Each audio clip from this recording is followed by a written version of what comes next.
तूफान वाला इलाका है। जिन जगहों में दुनिया के सबसे अजीब मौसम होते हैं, ये उनमें से एक है। यहाँ टॉर्नेडोज, थंडरस्टॉर्म्स और कटरीना जैसे हरिकेन आते हैं। ये जगह बेहद खतरनाक है।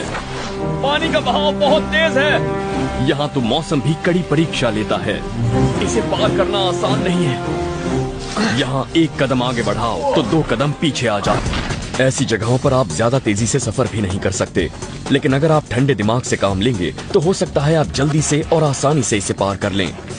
पार्कोर वो तकनीक है जिसका इस्तेमाल फ्रेंच मिलिट्री करती है। इसमें रफ्तार, बैलेंस और मोमेंटम बहुत जरूरी है और आप अपने वजन को शिफ्ट करते हुए सबसे छोटे रास्ते को पकड़ सकते हैं।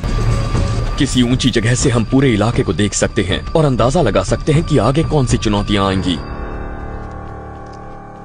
आप वो जगह देख रहे हैं, वो सियरा रिका पहाड़ हैं और उनके पास ही है रियो ग्रांडे, जो अलग करता है मेक्सिको और अमेरिका को।